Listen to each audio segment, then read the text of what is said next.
Moray Rabotai, Shalom Uvracha, le Shulchan Aruch, concernant les halachot de Pesach, on avait dit le dernier cours, il dit 30 jours avant Pesach, il faut commencer à étudier, connaître les lois de la fête de Pesach.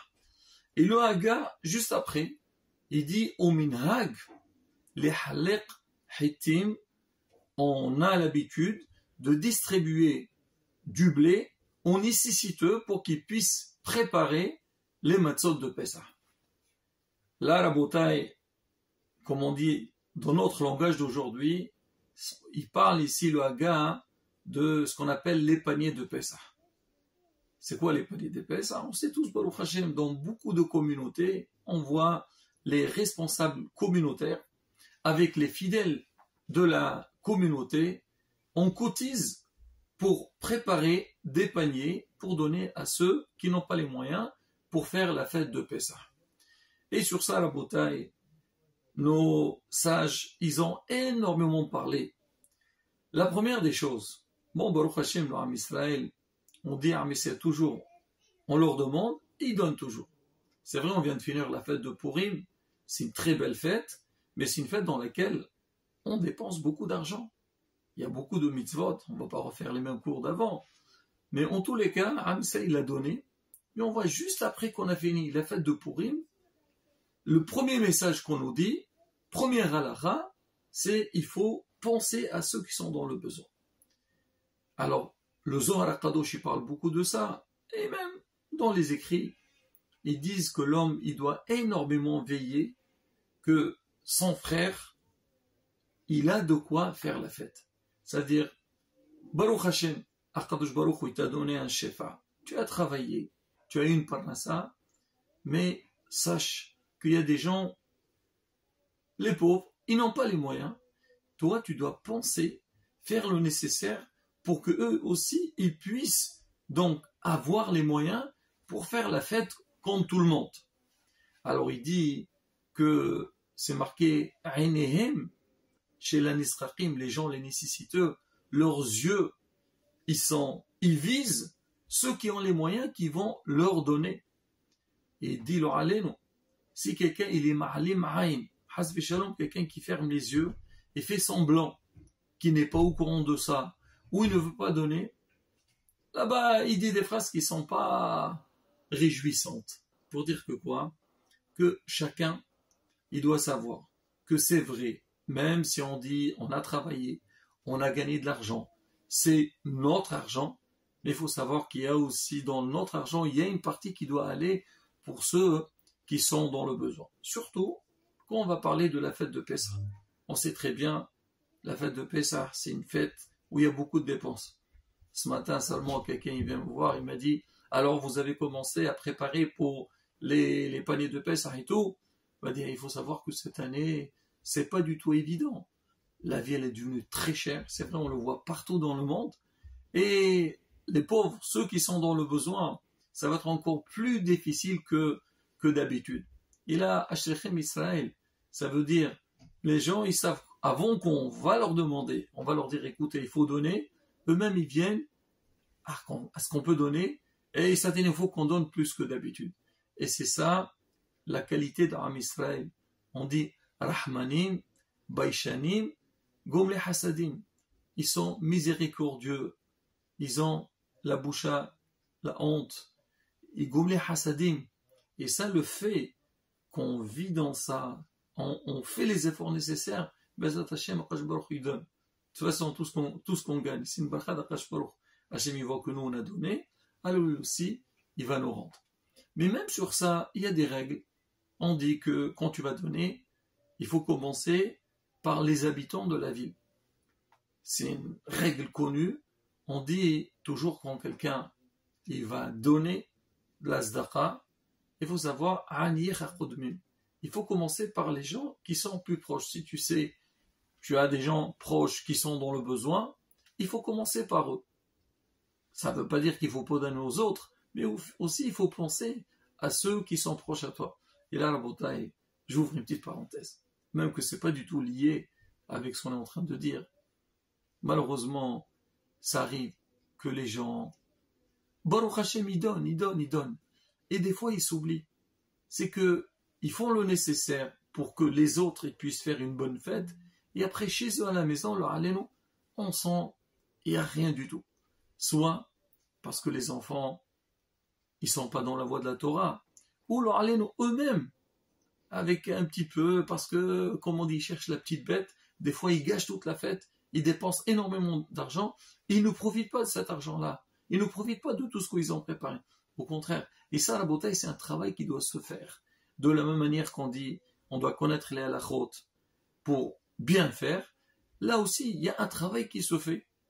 On l'a vu beaucoup de fois, on dit, quand la fête, elle arrive, une des choses sur laquelle on doit travailler, c'est midat hakas, ne pas s'énerver.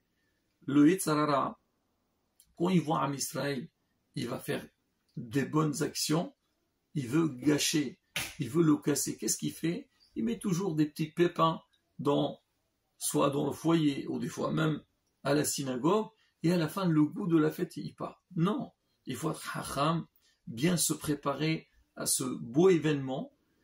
Déjà, on a pensé aux autres, et aussi à soi-même, pour que tout se passe bien. Alors, sur ça, il y a énormément des anecdotes, comment nos sages, ils étaient hacham, et ils ont veillé que les gens, ils puissent faire la fête comme il faut. Une des anecdotes connues, on raconte une fois, il y avait un grand rav, il était chez lui à la maison, et on sait que les rabbanim, pendant ces fêtes-là, c'est pas seulement la fête en elle-même, mais les questions, et Baruch Hashem, Shechem Israël, aujourd'hui, on demande, on s'intéresse à tout, on veut bien faire.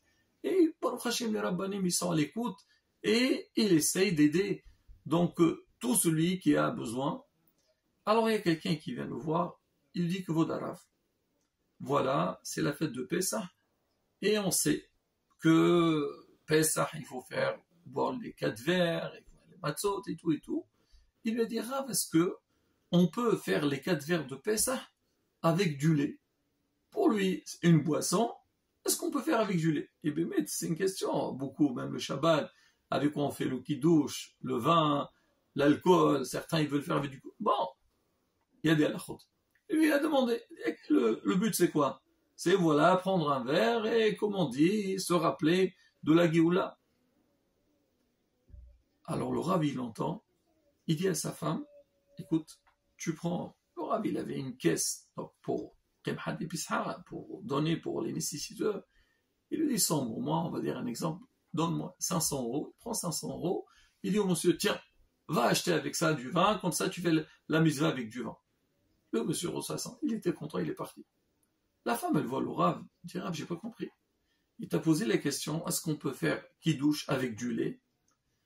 Alors, d'accord, si tu penses qu'on peut pas faire avec du lait, ben, donne-lui pour acheter, j'en sais pas moi, quelques bouteilles de vin pour faire le kiddush sur le vin. Tu donnes 500 euros. Et il lui a dit, écoute bien, si ce monsieur, il est venu demander s'il peut faire le kiddush avec du lait, ça veut dire qu'il n'a pas de viande, parce qu'on ne peut pas boire le lait et la viande en même temps, et surtout qu'on sait que les verres de kiddush, ils sont dispatchés sur toute la soirée. Et s'il n'a pas pour la viande, j'imagine, il n'a pas pour acheter des légumes, et tu sais très bien c'est quoi les dépenses de Pessah. Aïe, donne-lui ce qu'il faut. Ça, la chokhma. L'homme, comment il est hacham, intelligent, c'est que pour savoir comment arriver et comment comprendre la situation de chacun. On raconte une autre histoire. Il y avait un Rav. C'est des grands Talmidei Chachamim Rabotai. Il était donc avec toute sa famille le soir de Pessah. Il allait démarrer le Seder, donc le Kiddush, et on toque à la porte. On toque, on ouvre. Il y a une dame qui vient. Elle va voir le Rav, elle lui dit que voilà, j'ai une question. Et elle lui pose une question, problème de Hametz, on sait très bien. C'est pour ça qu'on dit qu'il faut bien étudier avant la fête et à la chôte, comme ça, on n'a pas de sphérot, on n'a pas de doute. Et elle lui pose une question pour savoir si le repas qu'elle a préparé, elle a le droit de le manger ou pas. Et le Rav, il a vu que c'était une dame qui n'avait pas trop les moyens. Il lui a dit, madame, attendez un petit peu, laissez-moi, je veux réfléchir. A priori, le Rav, il a compris que c'était pas évident de lui permettre donc ce repas-là.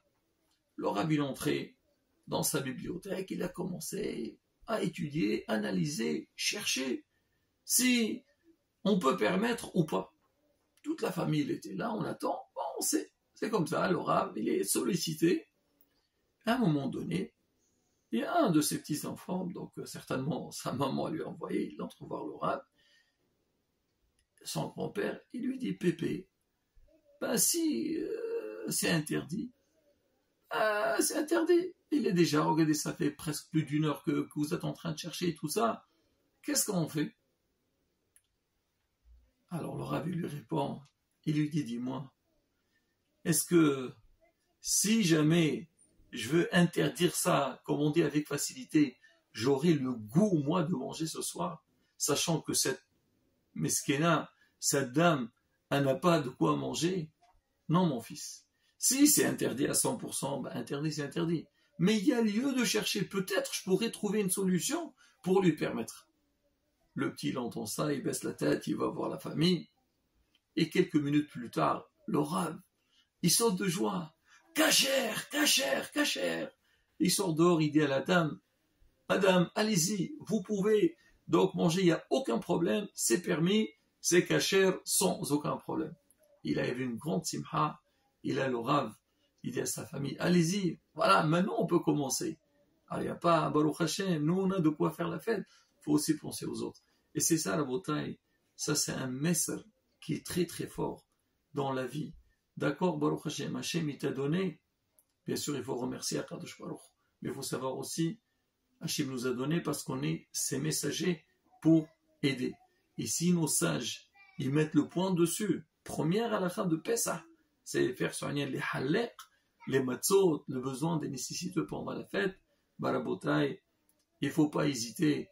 Et comme on dit, quand Akadosh Baruch Hu voit qu'Am Israël, notim il donne, il nous donnera toutes les brachot pour qu'on puisse passer la fête de Pessah, bisimcha, tout levav, amen, ken yeherason.